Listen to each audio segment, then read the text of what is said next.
ሰላም ጤና ይስጥልን በመላው ዓለም የምትገኙ ውድ አቀፍ ፋኖ ሚዲያ ቤተሰቦች አድማጭ ተመልካቾቻችን እንደያላችሁበት ሀገር ሰዓት አቆጣጠር ሰላምታችን ይድረሳችሁ። ይህ የፋኖ ድምጽ ነው። ዓለም አቀፍ ፋኖ ሚዲያ በእየለቱ የተለያዩ የአውደ ግንባር መረጃዎችን ከማድረስ ባሻገር በዕለተ እሁድ ማክሰኞና ሐሙስ ወደ እናንተ የሚያደርሰው የህልውናችን ዝግጅት በወቅታዊ ጉዳዮች ላይ የፋኖ የትግል እንቅስቃሴ አሁን ላይ ደረሰባቸው ደረጃዎች፣ ያጋጠሙ ችግሮችና የመፍትሄ ሐሳቦችም የሚመለከቱበት በርካታ እንግዶችም ተሳታፊ በመሆን ሐሳባቸውን የሚያካፍሉበት ልዩ ዝግጅታችን ነው። እነሆ ታዲያ ዛሬ እኔ ወንዳለ ቢከስና የመስክ ሪፖርተራችን ነጻነት ጫን ያለው በቀጥታ መስመር ላይ በመገናኘት ከሰሞኑ የነበሩ አበይት ሁነቶችና ወቅታዊ ጉዳዮች ምን ይመስላሉ የሚለውን በሰፊው የተነጋገረን ለመቀጠል ውይይት ላይ ተቀምጠናል።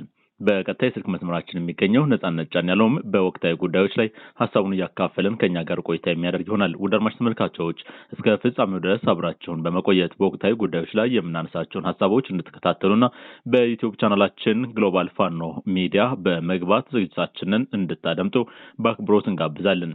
የሚስተካከል ሐሳብና አስተያየትም ካላችሁ ብታሰፍሩልን እያስተካከለን የምንቀጥል ይሆናል። እነሆ ዝግጅታችን ጀምሯል። እስከ ፍጻሜው ድረስ አብራችሁን ቆዩ።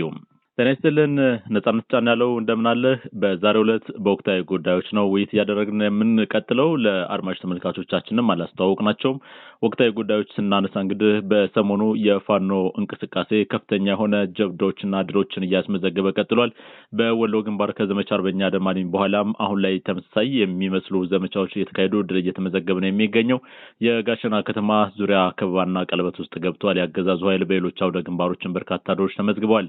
በጎንደር ቀጠና በቋራ ከሳምንት ጊዜ በላይ የፈጀ ከፍተኛ ወደ ውጊያ እየተካሄደ ድል እየተመዘገበ ነው የሚገኘው። የአገዛዙ ኃይል መውጫ መግቢያ አጥቶ በከባ ውስጥ ነው የሚገኘው።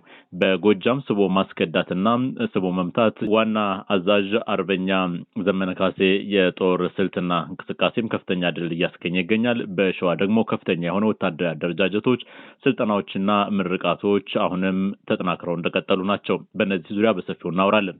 ከዚያ ባሻገር ጠቅላይ ሚኒስትር አብይ አህመድ ከሰሞኑ ድሬዳዋ የኦሮሚያ ነበረች የሚል ንግግር መናገሩን ተከትሎ በሶማሌና በአካባቢው ከፍተኛ ቁጣ ተቀስቅሷል።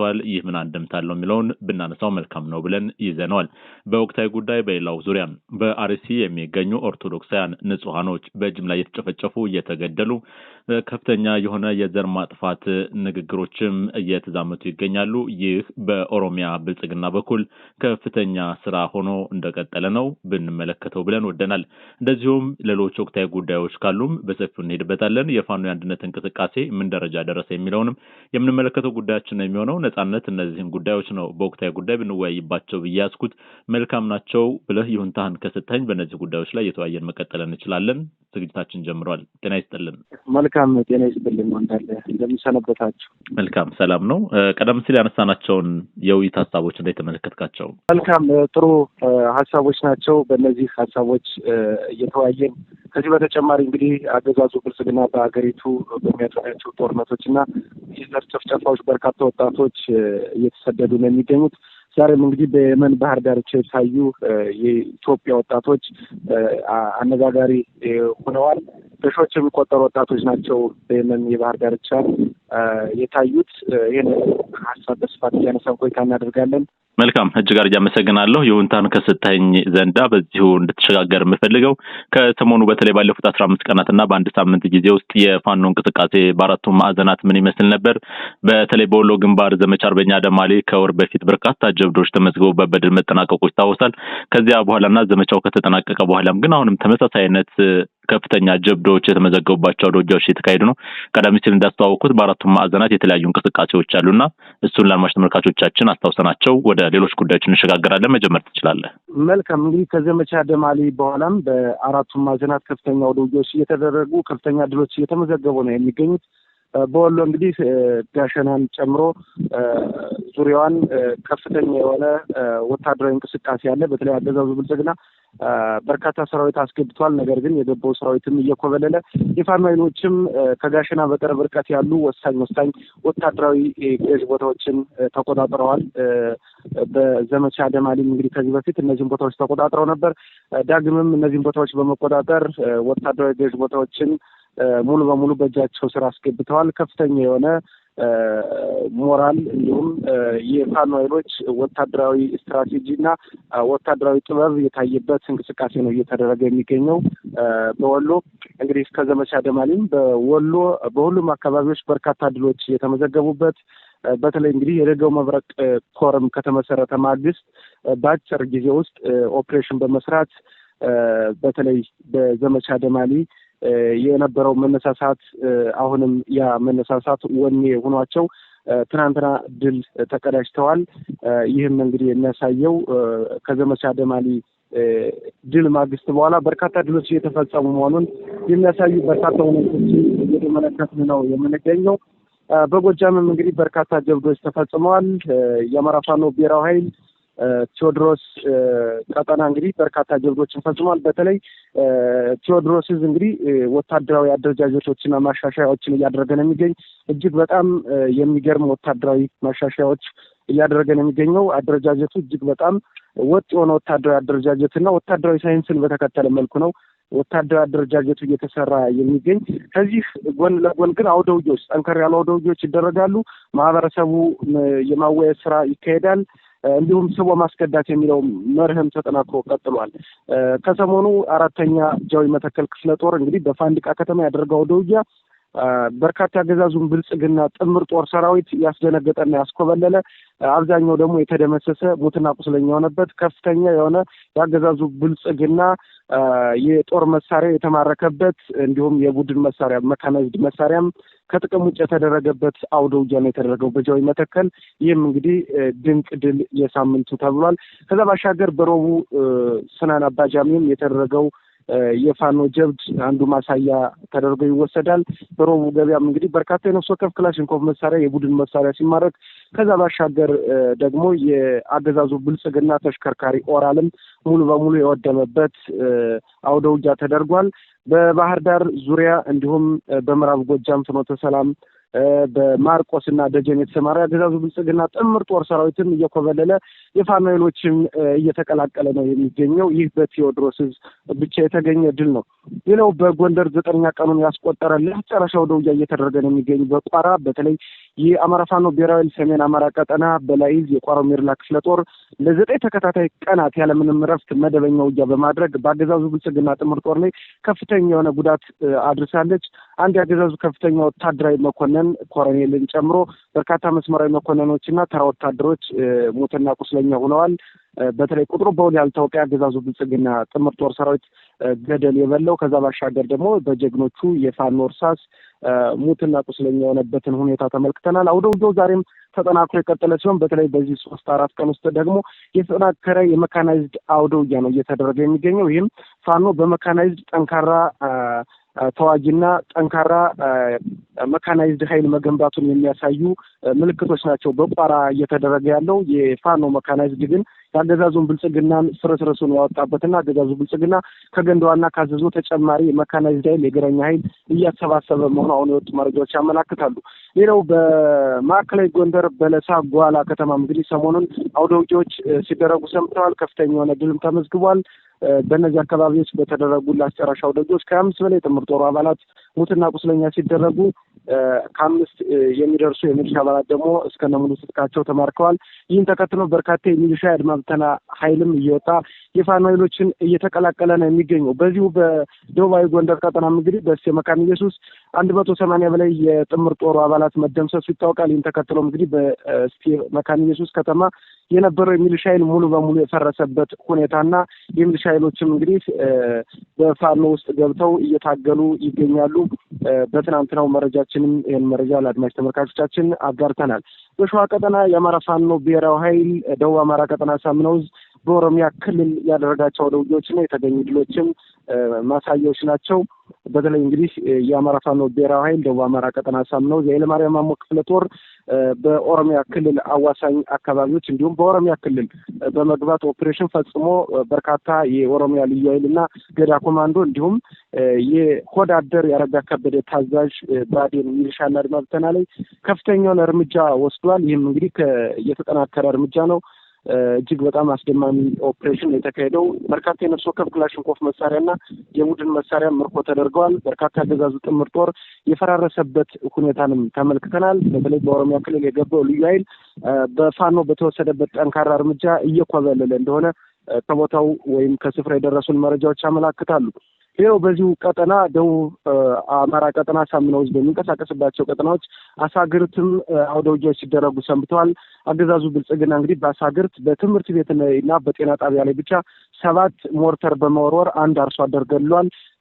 ማህበረሰቡ የገነባቸው ተቋማት ደግሞ በ7 ሞርተር ሙሉ በሙሉ በሚባል ደረጃ ከጥቅም ውጭ ሆነዋል። በአሳግርት የአማራ ፋኖ ብሔራዊ ኃይል ደቡብ አማራ ቀጠና ሳምነው ቡልጋ ክፍለ ጦር በወሰደው እርምጃ እንግዲህ ያገዛዙ ብልጽግና የፋኖን ክንድ መቋቋም አቅቶት ነው በማህበረሰቡ ተቋማት ላይ ከፍተኛ የሆነ ውድመት ያደረሰው። እንግዲህ ከሰሞኑ እነዚህ ድሎች የተገኙት በፋኖ የበረታ ክንድ ነው። ነገር ግን አንድነቱ በተለይ የፋኖ አንድነት በጎንደር የተጀመረው ደግሞ ለእነዚህ ድሎች ለሰራዊቱም ትልቅ መነቃቃትን ፈጥሯል።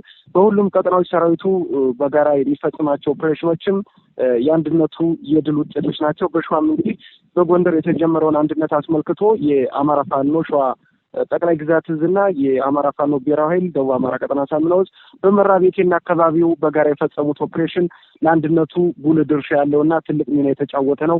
በአሁኑ ሰዓት እንግዲህ በሸዋ ቀጠና ሁለቱ የፋኖ አደረጃጀቶች በጋራ ኦፕሬሽን እየፈጸሙ ነው የሚገኙት። ከዚህ በፊት አገዛዙ ብልጽግና እንግዲህ ሲንቀሳቀስባቸው የነበሩ ቀጠናዎችም በፋኖ ቁጥጥር ስር የገቡበትና አገዛዙ ብልጽግና ጥምር ጦር ሰራዊት በፍራንቆፈን ውስጥ የገባበት እንደ አጋዚ ኮማንዶ፣ ሪፐብሊካን ጋርድ፣ አየር ኃይል፣ ባህር ኃይልና ሌላውም የእግረኛ ሰራዊት በብዛት እየኮበለለ ያለበት ሁኔታን ተመልክተናል። ይህ ግን የሚያሳየው በጎንደር የተጀመረው የወንድሞቻችን የፋኖ አንድነት በሸዋም ድል እያመጣና ውጤት እያስገኘ ይገኛል። በጎንደርም እንግዲህ የፋኖ አንድነት ከተጀመረ ማግስት ሁለቱ የፋኖ አደረጃጀቶች በበርካታ አካባቢዎች ታላቅ ድል ፈጽመዋል። ከሰሞኑ 9ኛ ቀኑን ባስቆጠረው የቋራ አውደ ውጊያ የበየምድር ጦር ከጠቅላይ ግዛቱ ከፍተኛ የሆነ ተጋድሎ ያደረጉበትና ከወንድሞቻቸው ጋር ከፍተኛ የሆነ የድል ውጤት ያስመዘገቡበትን የትግል ሁናቴ ተመልክተናል። በአጠቃላይ ግን የፋኖ አንድነት በአራቱም ማዕዘናት እያደረገ ያለው ትንቅንቅ ከአንድነቱ ጋር ተያይዞ ውጤት እያስገኘው መሆኑን የተመላከትንበት ሁኔታን ያሳያል። ወንዳለ መልካም ሪፖርተራችን ነጻነት በሁሉም ቀጠናዎች አሉ ያለፉት ጊዜያት ወደ ግንባር መረጃዎች ምን እንደመስሉ በሰፊ ሄደህበታል። የተወሰነ ሀሳብ ለማለት ያክል ብቻ ነው። በወሎ ግንባር የጋሸና ከፍተኛ ወታደራዊ ስትራቴጂ ያለው ስፍራ እንደምታስታውሰው ከ15 ቀናት በፊትና ከሳምንት በፊት በአካባቢው ተፈጥሮ በነበሩ አለመግባባቶች ምክንያት ፋኖ ይዞት የነበረውን ቀጠና በመልቀቅ ወደ ሌላ ወታደራዊ ስፍራ መጓዙ ይታወስ ነበር። የእነ አብይ አህመድ አስተዳደር ከፍተኛ ፍርሃትና ጭንቀት ውስጥ ገብቶበት የነበረው የመጨረሻ የሞት ሽረት ትግሉን አድርጎም አልተሳካለት ሆኖ የነበረና ከፍተኛ የሰሜን ምስራቅ እዝ ኃይል ከተለያዩ ቀጠናዎች ከላስታም ከግዳን ወረዳዎችም ተሰባስቦ ጋሸና ቦታ ላይ ተሰብስቦ የነበረ ቢሆንም ቀለበት ውስጥ ገብቶ ነፍሱ ውጭ ነፍስ ግቢ ነበር። ይሁንና ግን በውስጥ አለመግባባት ምክንያቶችና በወታደራዊ ጠቀሜታ ይኖረዋል በሚል ጋሸና ላይ ዋጋ ላለመክፈልም ወደ ኋላ መውጣታቸው ይታወስ ነበር። በአገዛዙ በኩልም ከውስጥ የደረሱ መረጃዎች እንደሚያመላክቱት ፋኖ ያን ኦፕሬሽን ሰርቶ ቢሆን በዓለም አቀፍ ደረጃ ከፍተኛ ድምጽና ተቀባይነት ሊኖርበት የሚችል አጋጣሚ እንደነበረና በቀላሉ መልቀቃቸው ምን አስበው ነው በማለት ውስጥ ለውስጥም ጥርጣሬ እስከ መግባት ውስጥ ደርሰው ነበር። ይሁንና ግን አሁን ላይ ፋኖ ባደረገው ከፍተኛ ኦፕሬሽንና ልዩ ልዩ ስራዎች አሁንም የጋሸና ከተማ በከበባ ውስጥ እየገባች ነው የምትገኘው። ከጋሸና በቅርብ ርቀት ውስጥ የምትገኘው ኮን በፋኖ ቁጥጥር ውስጥ ገብታለች። ከዚያም ባሻገር በጋሸና በምስራቅ አቅጣጫ የምትገኘው እስታይሽና አካባቢው በፋኖ ቁጥጥር ውስጥ ገብቷል። የሚቀሩት በመቄት በኩልም እንደዚሁ ገረጋራና አካባቢው በፋኖ ቁጥጥር ውስጥ ገብተው ትላንትና በነበረ አውደ ውጊያ እንዲያውም ወደ ጋሸና ከተማ ያለ የሌለ ኃይሉ ፈርጥጦ ስለመግባቱ ያገዛዙ ኃይል ተሰምቷል። ያ ማለት የጋሸና ከፍተኛ ወታደራዊ ጠቀሜታ ያላት ስፍራ በፋኖ ከበባ ውስጥ ነው የምትገኘው ማለት ነው። የምስራቅ አማራ ቀጠና የምኒልክ ዕዝ እንግዲህ እንደምታውቀው ሰፊ ቀጠና ይዞ ነው እየተዋጋ የሚገኘው። በላስታ በዋግ ኽምራ አዋሳኝ አካባቢዎች፣ በየጁ በራያ እንደዚሁም በደቡባዊ ወሎ መጋጠሚያ አካባቢዎች፣ በምዕራብ ወሎ ቀጠና በአማራ ሳይንት በመካነ ሰላም በወግዲ በከላላና በሌሎች ቀጠናዎችም ከፍተኛ ትንቅንቅ እያደረገ ነው የሚገኘው። ሸዋን በማዋሰን በዚህኛው ቀጠና ደግሞ ዋግ ኽምራና ጎንደርን በማዋሰን በጎጃም በታላቁ የአባይ ወንዝ በመዋሰን ከፍተኛ እና ሰፊ ቀጠናን ሸፍኖ እየተዋጋ ይገኛል። በዚያው ልክ ደግሞ ከፍተኛ ወታደራዊ ድሎችን እያስመዘገበ ነው የሚገኘው። በርካታ ወታደራዊ ተሽከርካሪዎችን፣ ከባድ መሳሪያዎችን በመማረክም ለዓለም አቀፉ ማህበረሰብ ማሳየቱ ይታወሳል። አሁንም በዚያው ልክ አውደ ውጊያዎችን እያደረገ መሄዱ ብዙዎችን እያነጋገረ ነው የሚገኘው። እንዴት አይነት ወታደራዊ ጥበብ የተሞላበት ትምህርት ቢወስዱ ነው ከፍተኛ ድል እያስመዘገቡ የሚገኙት እየተባለ ነው። እርግጥ ከዘመቻ አርበኛ ደማሊ በኋላ የምስራቅ አማራ ቀጠና ፋኖ ተመልሶ ቦታዎችን ወደኋላ በማፈግፈግና ወታደራዊ ማፈግፈግ በማድረግ ወታደራዊ ጠቀሜታ ያላቸው ቀጠናዎች ላይ ሰፍሮ ነው የሚገኘውና ብዙም ይህ ወታደራዊ እንቅስቃሴ ያልገባቸው ሰዎችም የአካባቢው ማህበረሰብ አልፎ እንዴት ወደፊት ግስጋሴ ካደረገ በኋላ ወደኋላ ሊል ይችላል በሚል አልፎ ወሬዎችን ሲያወራ ትሰማለህ። ይሁንና ግን ከተማ ውስጥ የሚደረጉ ውጊያዎች የማህበረሰቡን ህይወት በከፍተኛ ደረጃ የሚቀጥፍ የኢኮኖሚ አውታሮችን የሚያደቅና የሚያወድም ከመሆኑ ጋር ተያይዞ የአገዛዙ ኃይል ደግሞ የዞንና የወረዳ ከተሞችን ይዞ ውጊያ ከማድረግ ከመፈለግ የመነጨ የፋኖ ኃይል ወደ መግደያ ቀጠና ስቦ ከመውሰድ አንጻር ተቆጣጥሯቸው የነበሩ ቀጠናዎችን ለቆ ወደኋላ ማፈግፈግ መቻሉ ምናልባት በስታል ወታደራዊ እይታ የምትመለከተው እንጂ በስንፍናና ሆነ ብሎ በሽሽት የማፈግፈግ ሁኔታዎች ነው ብሎ የሚረዳ አካል የተሳሳተ መሆኑን በዚሁ አጋጣሚ ለመግለጽ እንወዳለን። አሁን ላይ ከወልዲያ ከተማ የዞን ዋና መቀመጫ ዙሪያ የሚገኙ የጉባ ላፍቶ ወረዳ፣ የሀብሮ ወረዳ፣ የራያ ቆቦ ወረዳ እንደዚሁም የላስታ ወረዳ ዙሪያ ተራራማና ወታደራዊ ስትራቴጂ ጠቀሜታ ያላቸው ስፍራዎች በፋኖ ቁጥጥር ስር ነው የሚገኙት። የሰሜን ምስራቅ ዕዝ ወጥቶ የደቡብ ዕዝ ከገባ በኋላ የደቡብ ዕዝ ከፍተኛ ትምሪት በመውሰድ ወደ ገጠር ተሻግሮ ለማለፍ ጥረት እያደረገ ቢሆንም ይህ ግን አልሳካለት ብሎ አሁንም እንደውም ባለፈው ቃሊም አካባቢ የተረቱት ተረት ነበርና የሰሜን ዕዝ ገብቶ ቀረ፣ አሁንም የደቡብ ዕዝም ገብቶ እያስረከበ ነውና ምን አይነት ሰዎች ናቸው በሚል ወታደራዊ አዛዡ ተናግሯል የሚል መረጃ ደርሶኛልና እጅግ በጣም አስገራሚ እንቅስቃሴ ነው የተደረገ የሚገኘው። እንዳልከው በጎንደር ቀጠና ከፍተኛ ትንቅንቅ ነው የተደረገ የሚገኘው። በስቴ መካነ ኢየሱስና በአካባቢው አንተ እንደገለጽከው እጅግ በጣም አመርቂ ድሎች የተመዘገቡ ናቸው። አሁንም በተለይ በቀጠናው ተፈጥሮ የነበረው በትልቁ የሚነሳውና በቀጣይ የመወያያ አጀንዳችን ነው የሚሆነው የፋኖ አንድነት ጉዳይ በጎንደር ቀጠና ትልቅ ተሞክሮ ሊሆን የሚችል የአፋሕድና የአፋብኃ ወታደራዊ መሪዎች በጋራ ሆነው እየመከሩ ወደ አንድ ለመምጣት እያደረጉት የሚገኘው እንቅስቃሴ እጅግ በጣም ስኬታማና ደስ የሚል ነው። የመጨረሻ የብስራት ዜናውን ብቻ ነው የሚቀረው። እሱንም በጋራ ስለመዋሃዳቸውና አንድ ስለመሆናቸው የሚገልጽ ነው። ሙሉ ስራቸውን ግን ሰርተው እንደጨረሱ ነው መረጃዎች እየደረሱ ነው የሚገኘው። እሱን ተከትሎ ከአንድነት ድል ብስራት ማግስት በጋራ ኦፕሬሽኖችን የፈጸሙ የቋራውን ማንሳት እንችላለን። ለ8 ቀናት የዘለቀው ትንቅንቅና በገለጎና በአካባቢው ተራራማ ስፍራዎች ላይ የአገዛዙ ኃይል ከበባ ውስጥ ገብቶ ስንቅም ትጥቅም የሚያቀብለው ጠፍቶ በውሃ ጥምና በምግብ እያለቀ የተረፈው እጁን እየሰጠ እየተመናመነ ያለበት ሁኔታ ነው ያለው። የምዕራብ ጎንደር ቀጠናዎችም አሁንም በደብጣለም ተከዜ ክፍለ ጦርም ከትላንትናው ዕለትም በቃለ ምልልስ ከአርበኛ አስፈር መለስ ጋር ያደረግነው የሚታወስ ነውና በአካባቢው ከፍተኛ ስራዎች እየተሰሩ ህዝቡን የማነቃቃት ስራዎች በተለይ በወልቃይት ጠገዴና በተከዜ ቀጠናዎች አሁንም የተከዜ በሚል ከአገዛዙ ኃይል ጋር በማበር እነ ኮሎኔል ደመቀ ዘውዱ እያሰለጠኑት የሚገኘው ከመከላከያ ሰራዊት ጋር ኃይል ሆኖ ሴራውና ፖለቲካው እየገባቸው ወደ ፋኖ እየተቀላቀሉ የሚገኙበት ሁኔታ ነው ያለው። ትልቅ ወታደራዊና ፖለቲካዊ ድል ነው ብሎ ማንሳት ይቻላል። የደቡብ አማራ ቀጠና ቴዎድሮስ ዕዝ የነ አርበኛ ዘመነ ካሴ የሚመሩት የፋኖ ኃይልም እንደ አዲስ ክፍለ ጦሮችን የማደራጀት ፊት እስከ 9 የነበሩት ክፍለ ጦሮች አሁን ላይ በማሸጋሸግ ሌሎችንም በማስፋት አዳዲስም በመስጠት ትልቅ ወታደራዊ ብስለት የታየበት አደረጃጀት በመፍጠር ላይ ናቸው የሚገኙት። ከዚያ ባሻገር ስቦ መምታትና ስቦ ማስከዳት የሚለው የዘመነ ካሴም የጦር ስልትም ተግባራዊ የተደረገ ውጤት እየተገኘበት ይገኛል። ወደ ደቡብ አማራ ቀጠና ስታመጣ አንተ እንዳልከው በነ ኢንጂነር እየተመራ የሚገኘው የፋኖ እንቅስቃሴ ከፍተኛ ብስራትና ድል ይዞ እየመጣ ነው የሚገኘው። በተለይ በአዲስ አበባ ፍንጫ ስር ከመሆኑ ጋር ተያይዞ በኦሮሚያ ወረዳዎችና ቀበሌዎችም እየገባ ኦፕሬሽን እየሰራበት ነው የሚገኘው። በተለይ በምንጃርና በአካባቢው የሚገኙ አካባቢዎች በናዝሬት በቅርብ ርቀት ዙሪያውን በአዲስ አበባ ከ60ና 50 ኪሎ ሜትር ባልበለጡ ሁኔታዎች በነ ቱለፋና በአካባቢው እየገቡ የሚሰሩት ኦፕሬሽን የቀጣይ የፋኖ እንቅስቃሴና የድል ምንጭ የሚያሳይና የሚያመላክት ሆኗል። የሚጠብቁት እንግዲህ የአንድነት ዜናዎቹ ከተበሰሩ በኋላ የሚሰጡ የጋራ ወታደራዊ ኦፕሬሽኖችን ብቻ ነው የሚጠብቁት።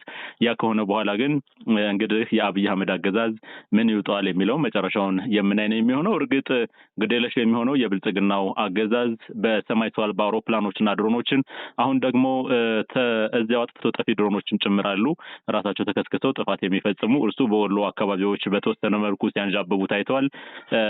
ስለዚህ እነሱን የመጠቀም ጀትና ሚግ አውሮፕላኖችን በመጠቀም ከፍተኛ ውድመት በንጹሃን ላይ ሊያደርስ እንደሚችል ይጠበቃል። ምክንያቱም የሞት ሽረት ትግል ነው የሚያደርገው የአዲስ አበባ ዙሪያ ድሎቹ። እሱ ለመሆኑ ግን የፋኖ ኃይልም ጥንቃቄ የታከለበትና የህዝብን ስቃይ የሚቀንስ ልዩ ወታደራዊ ኦፕሬሽንና ስልትን ይከተላል ተብሎ ይጠበቃል። ምክንያቱም ፋኖ አዳዲስ ነው በሁለት ዓመት ተኩል በፈጀው ውጊያ ውስጥ እንግዲህ አዳዲስ የጦር ስልቶችን እየወሰደ አዳዲስና ይገመት የሆኑ የውጊያ ጥበቦችን እየተጠቀመ ነው የሚገኘውና በአዲስ አበባና ዙሪያውም በቀጣይ እንግዲህ ተስፋ አድርገን ሁሉም የኢትዮጵያ ህዝብ የሚጠብቀው ልዩ ኦፕሬሽን ሁላችንም በጋራ የምንመለከት ይሆናል። ነጻነት ረጅም ሰዓት ወሰድኩብህ። በሰሞኑ እየተደረጉ የሚገኙ ድሎች እጅን ባፍ የሚያስጭኑ እጅግ የሚያስደምሙ በተለይ እንደኛ የትግሉ አካል ሆኖ ውስጥ ላይ ገብቶ ለሚንቀሳቀስ አካል ደግሞ የሞራል ስንቅ ሊሆን የሚችል ነውና ብዙ አለማውራት አይቻልም።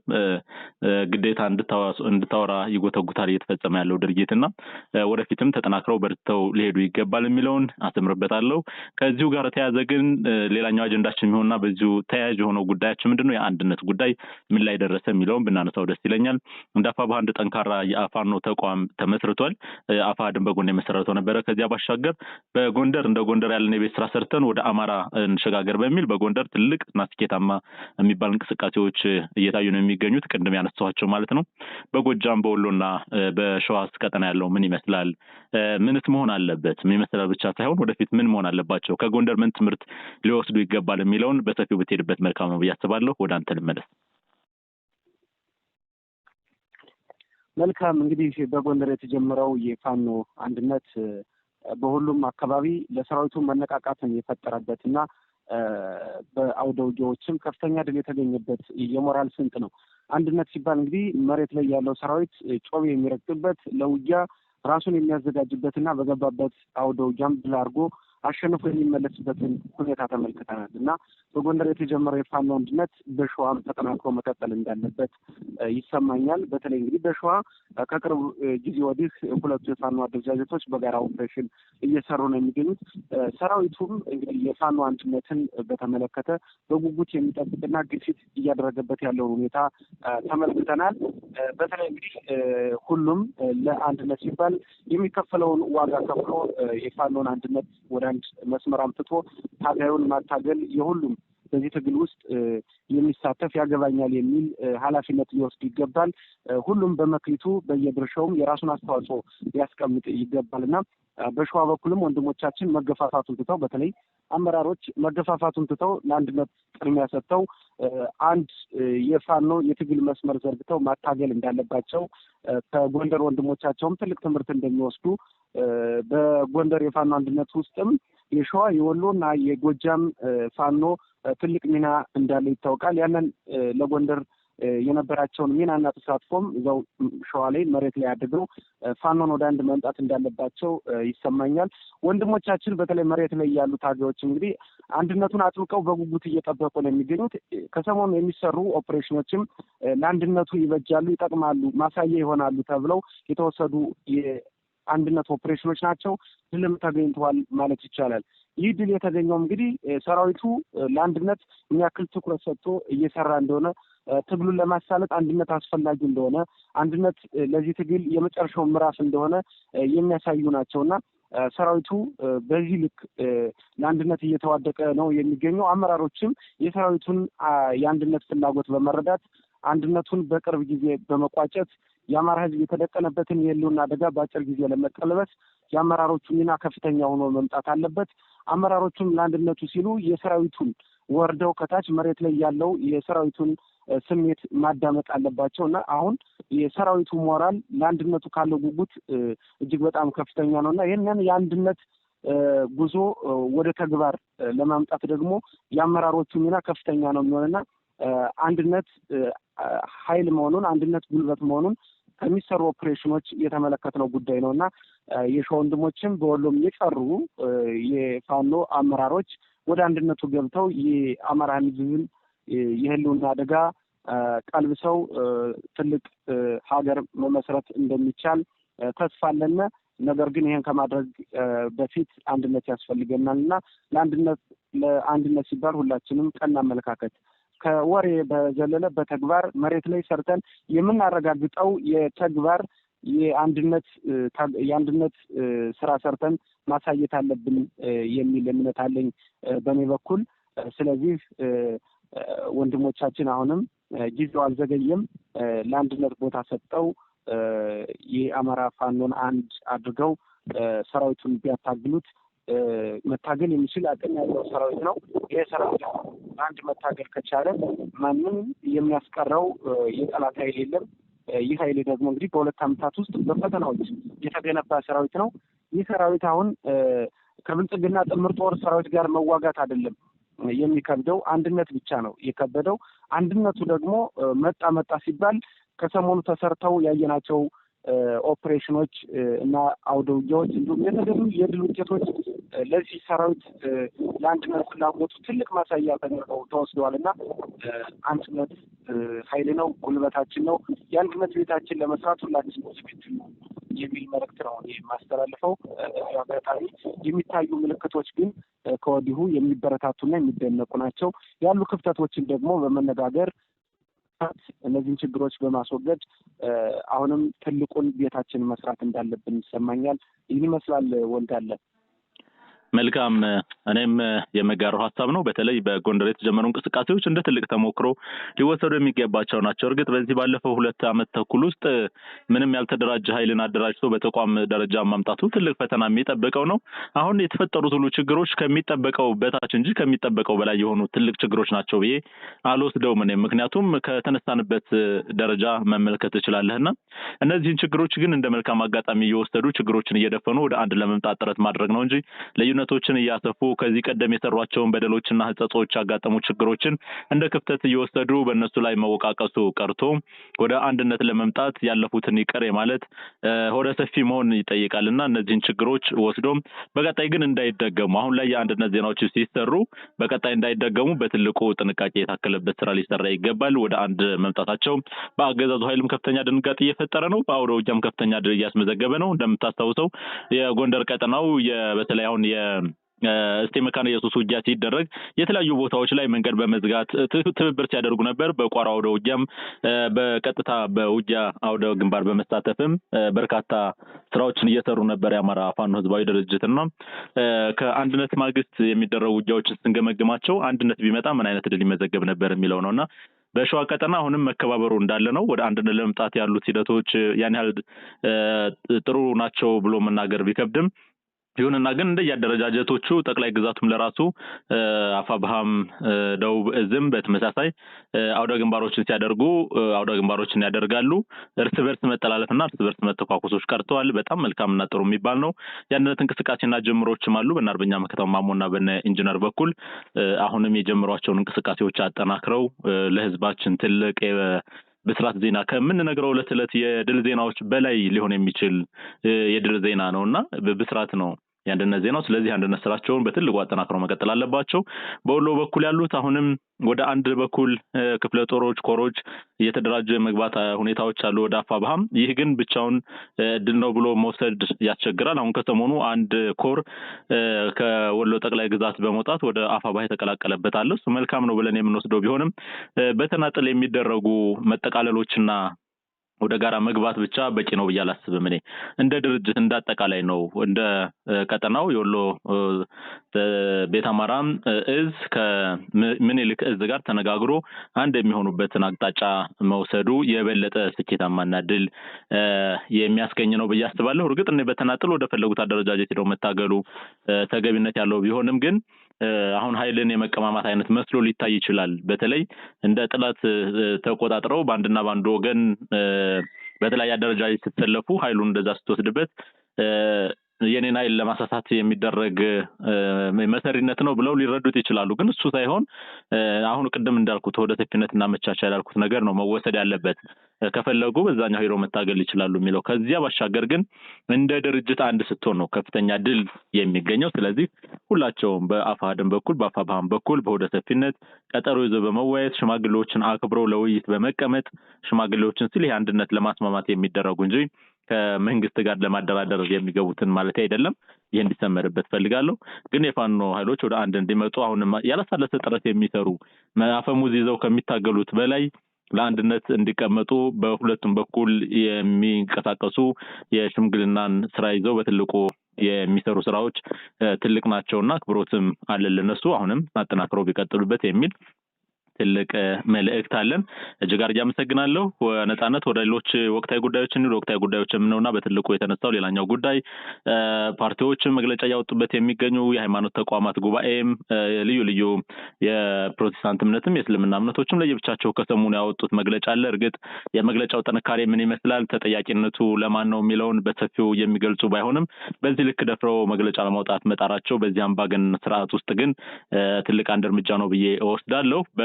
አርሲ የንጹሃን ኦርቶዶክሳውያን ጭፍጨፋ ሁለት አይነት ነው። አንደኛ የንጹሃን ግለሰቦች ጭፍጨፋ፣ ሁለተኛ ኦርቶዶክስ ላይ ያነጣጠረ በተለይ እንደዚህ ሃይማኖታዊ በዓላት በደረሱ ጊዜ በአካባቢው የሚደረገው ምንጠራ አሁንም ተጠናክሮ እንደቀጠለ ነው። በአርሲ እጅግ ዘግናኝ በሆነ ሁኔታ ከየቤታቸው ወስደው በጨለማ ራሳቸውን መከላከል በማይችሉበት ሁኔታ በታጣቂ ኃይሎች ብቻ በማመካኘት የሚደረጉ ጭፍጨፋዎች አሁንም ተጠናክረው እንደቀጠሉ ናቸው። ለዚህ ግን የክልሉ መንግስትም የኦሮሚያ ክልል መንግስትም ኃላፊነቱን ሊወስድ የሚገባበት ምክንያቱም የወረዳ አመራሮች ጭምር ክላሽ ዱላቸው ወደ ክላሽ ይቀየራል፣ እኛ ደግሞ እሱን እውነታ እና ፈቃድ እንሰጣቸዋለን፣ አማራ የሚባል እዚህ መኖር የለበትም እያሉ ሲሰብኩ የነበረበት ሁኔታ ነው እና ያለው ይህ ድርጊት እጅግ በጣም የዓለም ማህበረሰብ ጭምር አነጋጋሪ የነበረ ነው። ከኢትዮጵያ አልፎ የዓለም አቀፍ ተቋማትም ይህንን መግለጫ ይዘው እየወጡ ነው የሚገኘውና እንዴት ተመለከትከው ነጻነት? ይህንን ጉዳይ እናት ፓርቲን ጨምሮ ሌሎችም በተለይ የህብር ፓርቲ በሚል ወደ 4 እና 5 የሚደርሱ ፓርቲዎች በጋራ ሆነው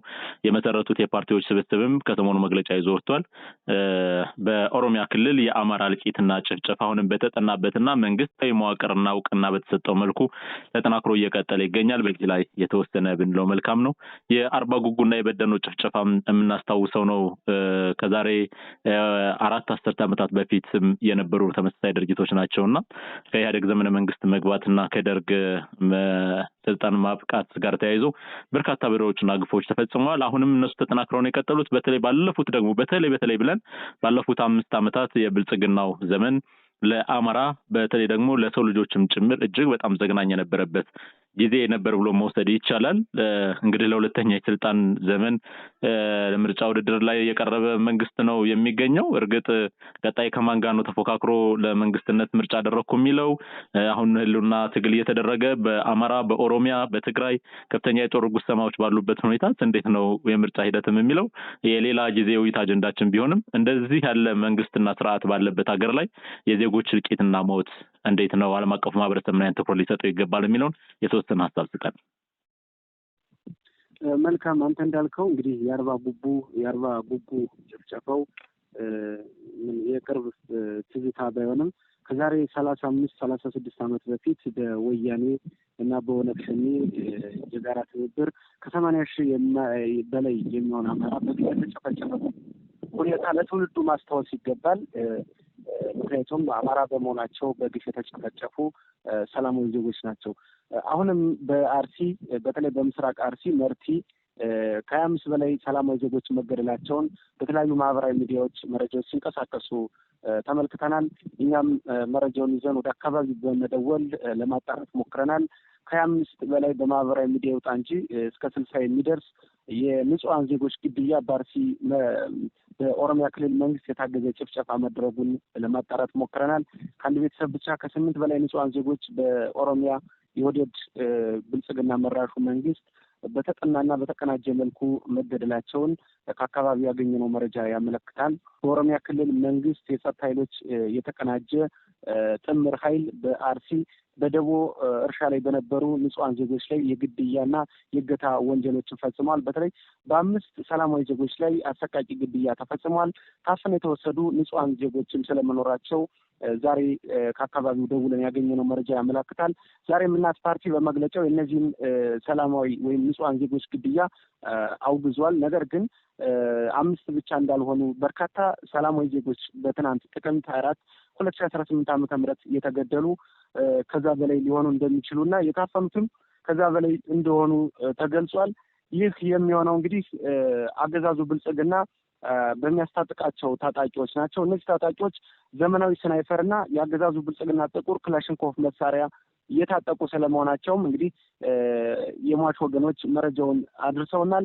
በምስራቅ አርሲ እንዲሁም ከዚህ በፊት በምስራቅ ወለጋ፣ በምዕራብ ወለጋ፣ በቡኖ በደሌና በሌሎችም የኦሮሚያ አካባቢዎች በዚህ 1 ዓመት ብቻ በሺዎች የሚቆጠሩ ሰላማዊ ዜጎች በግፍ ተገድለዋል። በነቀምት እስር ቤት ብቻ ከ80 እስከ 100 የሚሆኑ አማራዎች እስር ቤት ላይ እንዳሉ በመንግስት በኦሮሚያ ክልል መንግስት ትዕዛዝ በጀምላ የተጨፈጨፉበትን ሁኔታ ለአድማጭ ተመልካቾቻችን በወቅቱ ማድረሳችን ይታወሳል። ከሰሞኑ ግን በአርሲ ተገደሉ የተባሉ ሰላማዊ ዜጎች ቁጥራቸው ከ60 በላይ ሊሆን እንደሚችል በውል ያልታወቀ ነገር ግን ግሎባል ፋኖ ሚዲያ አሁንም በአካባቢው የሚፈጸሙ የንጹሃን ወይም የሰላማዊ ዜጎች ግድያዎችን እየተከታተለ እውነተኛ አሃዙን ለአድማጭ ተመልካቾቻችን የሚያደርስ ይሆናል። ነገር ግን በአርሲ የሚደረጉ የጀምላ ጭፍጨፋዎች፣ የዘር ማጽዳት ጭፍጨፋዎች በመንግስት በተቀናጀና በተደራጀ መልኩ መሆኑን ሁሉም ያውቃል። ነገር ግን የኢትዮጵያ ኦርቶዶክስ ተዋሕዶ እምነት ተከታዮች ናቸው ሁሉም የተገደሉት። ይህም ደግሞ የሃይማኖት ግጭት ለመቀስቀስ ታስቦ እንደሆነ የሚያሳዩ ምልክቶች ናቸው። በዚህ በኢትዮጵያ ኦርቶዶክስ ተዋሕዶ እምነት ተከታዮች ላይ በሚደርሰው ግፍና መከራ፣ ጭፍጨፋ የእምነቱ ተከታዮችም ጉዳዩን አለማውገዛቸው የኢትዮጵያ ኦርቶዶክስ ተዋሕዶ ቤተክርስቲያን ፓትርያርክ እንዲሁም ሲኖዶስ ጉዳዩን ተመልክቶ መግለጫ ለማውጣቱና ጉዳዩን አለማውገዙ የሚያሳዝን ጉዳይ ነው። እንደሚታወቀው እንግዲህ ሲኖዶሱ የብልጽግና ፖለቲካ ስራ ማስፈጻሚያ ከሆነ ሰንበትበት ብሏል። ይህ ሲኖዶስ እንግዲህ የኢትዮጵያ ኦርቶዶክስ ተዋሕዶ እምነት ተከታዮችና እንዲሁም ቤተክርስቲያኗ ስትፈርስ አብሮ እያጨበጨበ ቤተክርስቲያን የሚያፈርስ የእምነቱ ተከታዮች የሚገድል የሚያስገድል መሆኑን በአደባባይ እየተመለከት ነውና የሰሞኑ የአርሲውም የኦርቶዶክስ እምነት ተከታዮች ጭፍጨፋ የሲኖዶሱንን ቸለልተኝነትና ለዘብተኝነት በግልጽ የሚያሳይ ይህ ሲኖዶስ የሚመራው በፖለቲካ እንደሆነም በእጃዙር የአብይ አህመድ አሊ ሲኖዶስ መሆኑን የምንመለከትበትና የተመለከትንበት ሁኔታ ማስገንዘብ በቂ ነው ብዬ አስባለሁ። እንግዲህ ሲኖዶሱ ደካማና የፖለቲካ ማስፈጸሚያ መሆኑን ተከትሎ በአርሲ የኦርቶዶክስ እምነት ተከታዮች በዚህ በከፋ መልኩ ይሁን እንጂ በአዲስ አበባም እንደዚህ አይነት አልፎ አልፎ የኦርቶዶክስ እምነት ተከታዮች የሚገደሉበት ታፍነው የሚወሰዱበት ቤተክርስቲያንም እንግዲህ በከባድ መሳሪያ ከፍተኛ የሆነ ጥቃት የሚሰነዘርባትና ጉዳት የምታስተናግድ መሆኗን ያለፉት 2 ዓመታት ስንመለከት ቆይተናል። ያወገዘ ሲኖዶስም ሆነ ፓትርያርክ እስካሁን አላየንም። በአሁኑ ሰዓት እንግዲህ የጳጳሳቱ፣ የቆጶሳቱ፣ የዲያቆናቱ፣ የሊቃውንቱ ዝምታ በእጅጉ የእምነቱ ተከታዮችንና የተጎጂ ቤተሰቦችን ያሳዘነ ሁኔታ ሆኖ አልፏል። አሁንም ግን አልፏል እንበለው እንጂ በአርሲ እጅግ በጣም የታቀደ መራር የሆነ የጄኖሳይድ ወይም የጀምላ ጭፍጨፋ እንዳለ መረጃዎች እየወጡ ነው የሚገኙት። እንዲሁም የኦሮሚያ ክልል መንግስት ከቆንጨራ፣ ገጀራ እና ሌሎችም ስለታማ መሳሪያዎች ከታጣቂዎች በተጨማሪ አዘጋጅቶ ለማህበረሰቡ የአማራውን ሕዝብ እንዲጨፈጭፉ ቅስቀሳ እያደረገ መሆኑን ተመልክተናል እና በኦሮሚያ ክልል የኢትዮጵያ ኦርቶዶክስ ተዋሕዶ እምነት ተከታዮች እንዲሁም የእስልምና ተከታዮች በቀናት ልዩነት ደግሞ የዘር ማጥፋት ጭፍጨፋ እንደሚካሄድ ከውስጥ የወጡ መረጃዎች ለግሎባል ፋኖ ሚዲያ ደርሰዋል። እነዚህ መረጃዎች እንግዲህ በመንግስት ሆን ተብለው የተደራጁና የተቀናጁ ናቸው። ሌላ የዘር ማጥፋት ጭፍጨፋ የሚካሄድ ስለሆነ በኦሮሚያ ክልል የሚኖሩ የኦርቶዶክስ እምነት ተከታዮች እንዲሁም የእስልምና ተከታዮች አማራ በመሆናቸው ስለሆነ ጥቃት እየደረሰባቸው ያለ ከዚህ ጥቃት ራሳቸውን እንዲያዘጋጁ ከወዲሁ መልእክት ለማስተላለፍ እወዳለሁ።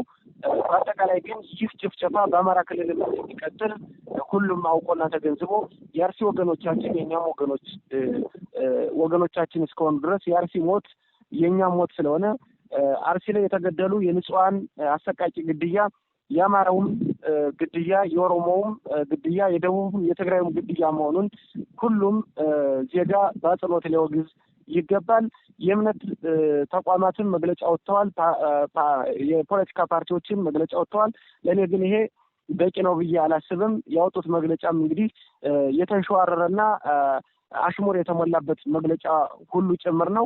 እንደዚህ አይነትም የተንሸዋረረ መግለጫ የአርሲውን ጭፍጨፋ ወይም የሰላማዊ ዜጎችን የንጹሃንን ጭፍጨፋ ይታደጋል ያግዳል ብዬም አላስብም። የዚህ አገዛዝ ብልጽግና እንደዚህ አይነት የዘር ጭፍጨፋዎችን የሚያቆመው ህዝቡ በጋራ ሲወግዝና ሲታገል ብቻ ነውና ትግላችንም ይቀጥላል። ነገር ግን ግድያዎችና ጭፍጨፋዎች አሁንም ተጠናክረው ሊቀጥሉ ስለሚችሉ ሁሉም ሊያውቅና ሊያወግዝ ይገባል።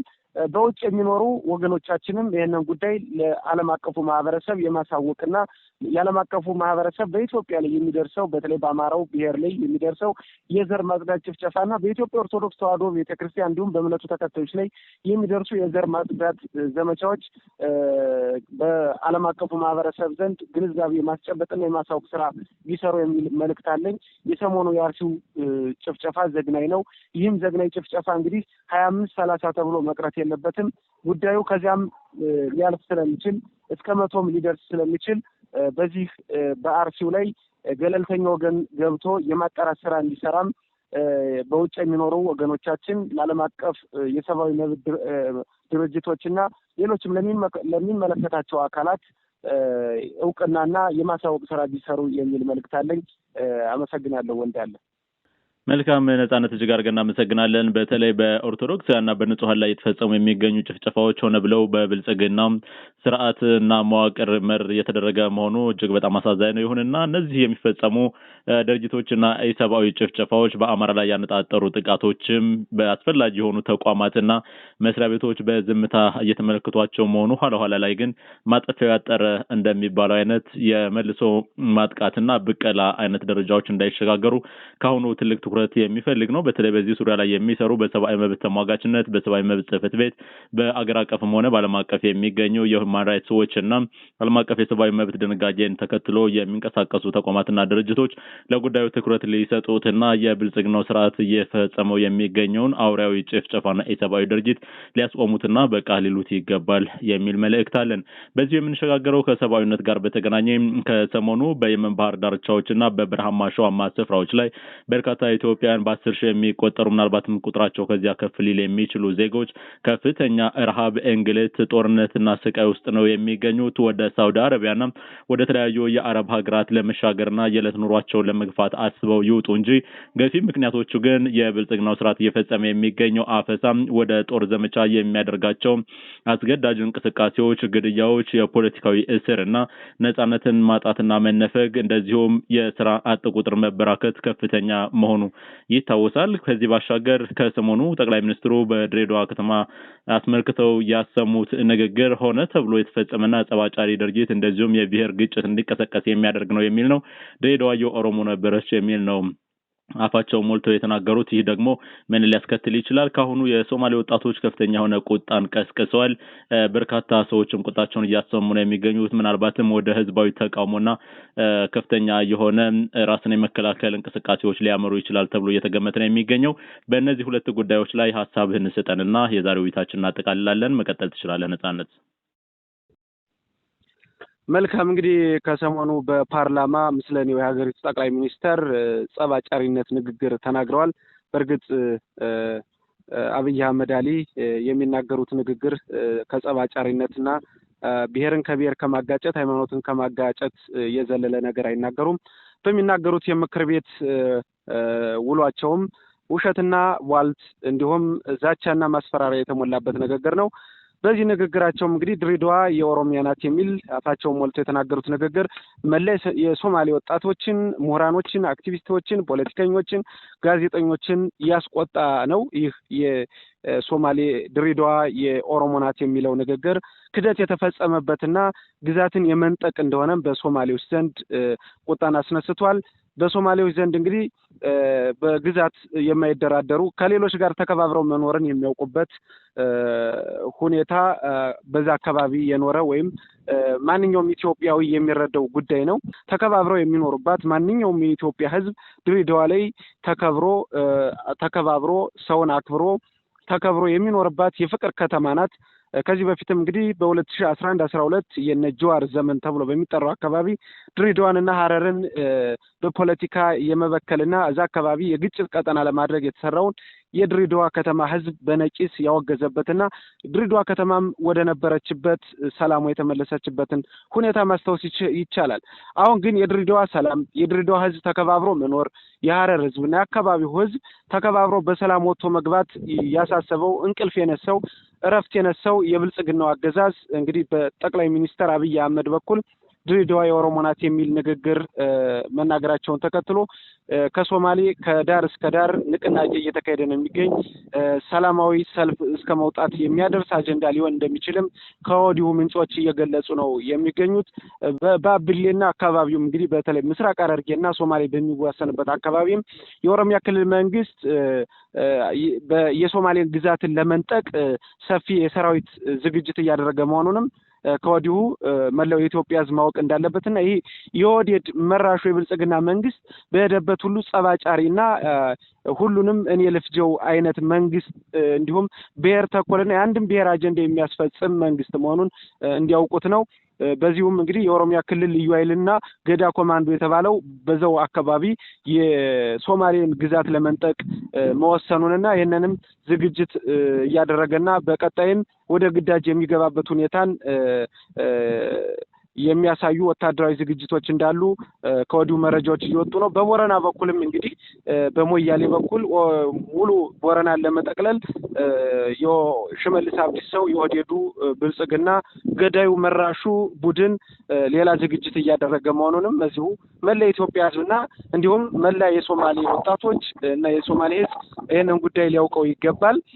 ድሬዳዋ የኦሮሞም የሶማሌም የአፋሩም የጋሞውም የወላይታውም የሀደሬውም የሁሉም ከተማ መሆኗን ግን እዛ ድሬዳዋ ከተማ የሚኖሩ ህዝቦች ጥንቅቅ አድርገው ያውቋታል።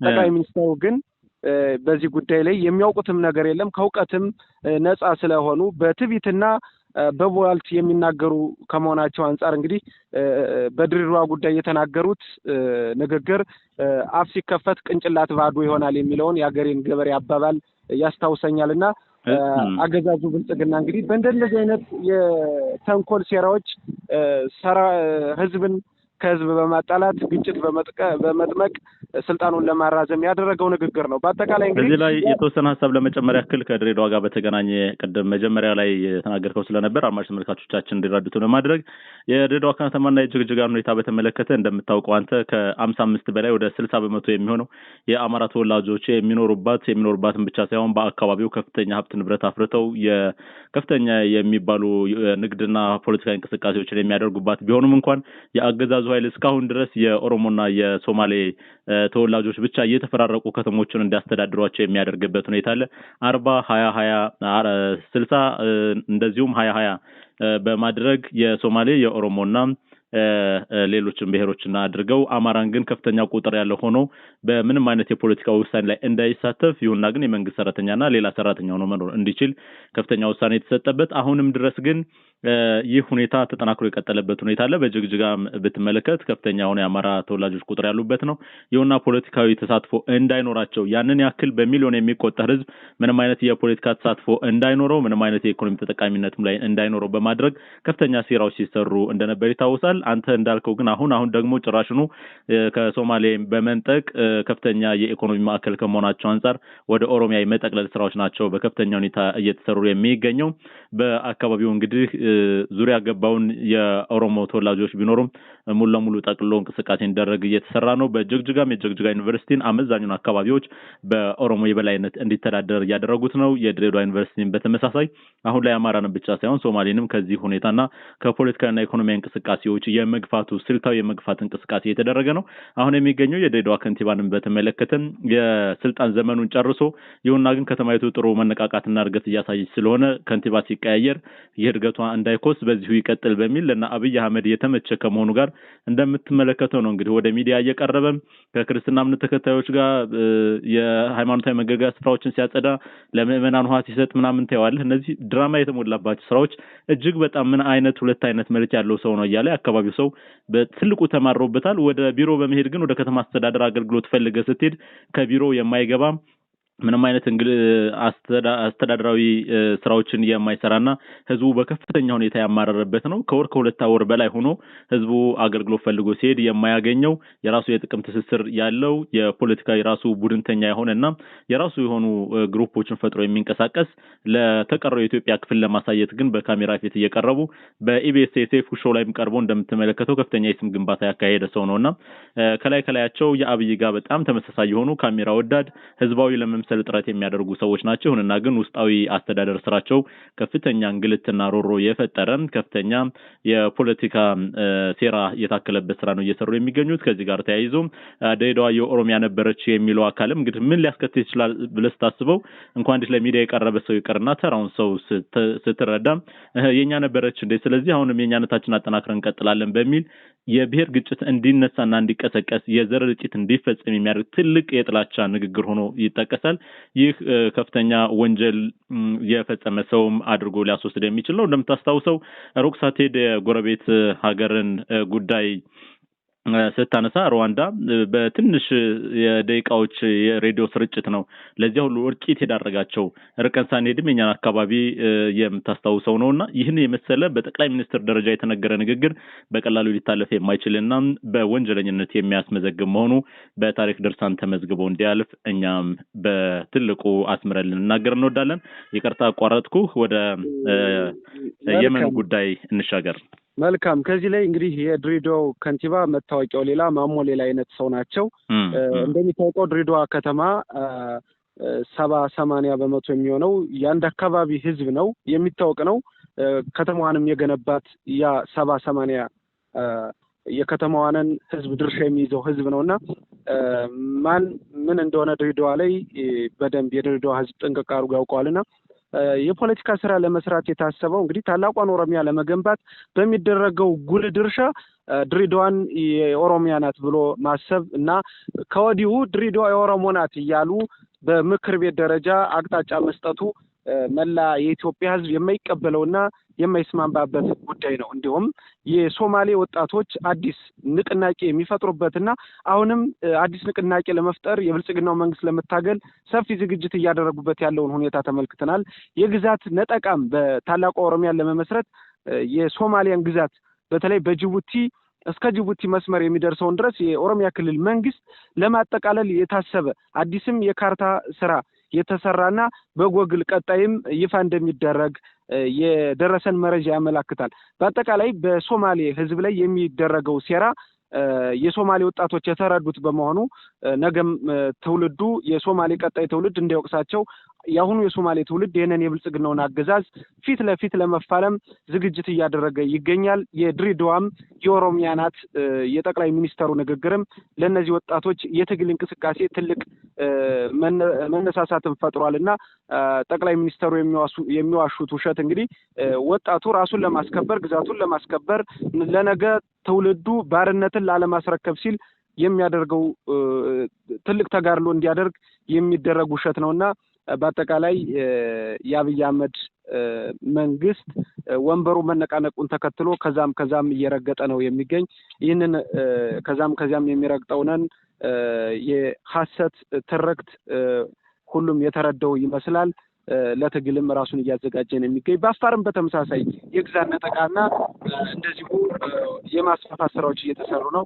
የአፋር ወጣቶችም እንግዲህ በትጥቅ ትግልም ትጥቁን እየተቀላቀሉ የሚገኙበትን ሁኔታ መመልከት ይቻላል። ሌላው እንግዲህ በሀገሪቱ በሚደረጉ ጦርነቶች እንዲሁም የዘር ማጽዳት ጭፍጨፋዎች በወጣቶች በብዛት እየተሰደዱ ነው የሚገኙት።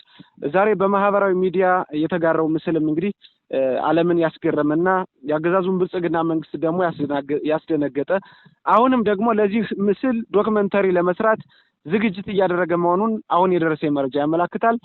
በየመን ባህር ዳርቻ እንዲሁም ይህ በየመን ዳርቻ የታየ ምስል እንጂ በሌሎችም የአረብ ሀገራት የባህር ዳርቻ የሚታዩ ወጣቶች በሊቢያ እጅግ በጣም ቁጥሩ በውል ያልታወቀ ወጣት እንዳለ በሱዳንም አሁን በርስ በርስ ጦርነት በሚደረግበት በሰሜን ሱዳንም በሺዎች የሚቆጠሩ ወጣቶች እየተሰደዱ ጦርነቱን ጥሰው እያለፉ መሆኑን የተመለከትንበት ነው። ይህ ጉዳይ እንግዲህ የአብይ አህመድ መንግስት የአንድን የብሔር የበላይነት ለማንገስ ታላቋን ኦሮሚያ ለመገንባት የሌሎችን ብሔሮች ወጣቶች ማሳደድ፣ መግደል፣ ማፈናቀል በኢኮኖሚ ድሃ አድርጎ እንግዲህ ሌላውንን በእጅ አዙር በመግዛት ታላቋን ኦሮሚያ ለመገንባት የሚያደርገው አሻጥርና በደል ወጣቶች እንዲሰደዱና የበረሃ ሲሳይ እንዲሆኑ አድርጓቸዋል። በአጠቃላይ የብልጽግናው መንግስት ለዚች ሀገር የማይበጅ ለወጣቶችም ሞትን ብቻ የፈቀደ መንግስት ነውና ይህ መንግስት እንግዲህ ሚስጥሩ በአደባባይ ሁሉ እየወጣበት እየተጋለጠበት ነው የሚገኘው። ይህን ይመስላል በእኔ በኩል ያለ። መልካም ነጻነት፣ እጅግ አድርጌ ነው የማመሰግነው። በሰፊው ሄደበታል። በተለይ የየመኑ ጉዳይ ደግሞ በጣም አነጋጋሪ ሆኗል። ለዓለም አቀፉ ማህበረሰብ በሚደርስ መልኩ ነው እስካሁን ድረስ እያሳለፉ የሚገኙ ኢትዮጵያን ሰቆቃ እጅግ በጣም የሚገርም ነው። በየመን ከተሻገሩ በኋላ የመን ላይ ደግሞ የእርስ በርስ ጦርነት ላይ ከመሆኗ በተገናኘ በተለይ በዛ አካባቢ የሚገኙ ታጣቂዎች እየመለመሉ ወደ ጦርነት የማስገባት ሁኔታ በረሃብ በየጫካው በየጤሻው እየሞቱ ወደ ሳውዲ አረቢያና ወደ አሰቡት ሀገራት ሳይሻገሩ የሚቀሩ ኢትዮጵያውያን እጅግ በጣም ሰቅጣጭና አሳዛኝ ድርጊት ነው። ይህ ለዓለም አቀፉ ማህበረሰብ ደርሷል። ከትላንትና ከሰሞኑ ጥቂት ሰዎች አንድና ሁለት ሰዎች ቀርጸው ያስተላለፉት ምስል ምናልባትም ህይወታቸው ሊታደግ የሚችል ይሆናል ብሎ ማሰብ ይቻላል። ይህ ግን ምንድነው የሚያመላክተው ስትል ቅድም አንተ ያነሳው ነው የስራ አጥነት ችግር፣ ስራ አጥነትን ተከትሎ በጅምላ እየታፈሱ ወደ ጦር ማሰልጠኛ የመጓዝ ችግር፣ ከቤተሰቦቻቸው እየነጠሉ የሚያደርጉት እገታ፣ ዘረፋ፣ በሚሊዮን የሚቆጠሩ ብሮች መጠየቅ በመንግስታዊ መዋቅር እንደዚህ አይነት አሳዳጅና ተስፋ ቢስ የሆነ ኑሮን እንዲኖሩ ከማድረጋቸው የተነሳም ከየሀገራቸው እየተሰደዱ ወደ ሌሎች ቦታዎች ለመሻገር የሚያደርጉት ጥረት አካል ነውና ይህ የደካማ መንግስታት በተለይ አፍሪካ መሪዎች መለያ ቢሆንም እንኳን የብልጽግናው መሪ በዘንድሮ በኢትዮጵያ እያደረገች የሚገኘው እጅግ አሳዛኝ የጦር ጉሽሚያዎችና በራሱ ዜጎች ላይ የሚፈጽመው የድሮና የከባድ መሳሪያዎች ድብደባ ለዚህ ስደት እንደዳረጋቸው ሁነኛ ማሳያዎች ነው። ይድረስ ለዓለም አቀፉ ማህበረሰብ ብለናል። ነጻነት ጫን ያለው ለነበረን ቆይታ ለሰጠን ወቅታዊ ውይይቶችና አስተያየቶች እጅግ አድርገን እናመሰግናለን። ይህ የፋኖ ድምጽ ነው። ዓለም አቀፍ ፋኖ ሚዲያ በዕለቱ ወቅታዊ ጉዳዮች ላይ ያደረግነው ውይይትና መስተናዶ በዚህ ተጠናቋል። ውድ አድማጭ ተመልካቾችም ረጅም ሰዓት በመቆየት ከኛ ጋር ውይይታችንን ስለተካፈላችሁ ስላደመጣችሁን ወደፊትም ስለሚኖረን የአብሮነት ጊዜ እጅግ አድርጌ አመሰግናለሁ። እኔ እንዳለ ብክስ ነበርኩ። ነጻነት እጅግ አድርጌ አመሰግናለሁ። በሌላ መስተናዶ እስከምንገናኝ ድረስ እንግዳችንም አድማጭ ተመልካቾቻችንም በቸር ቆዩን። ሰላም ለእናንተ።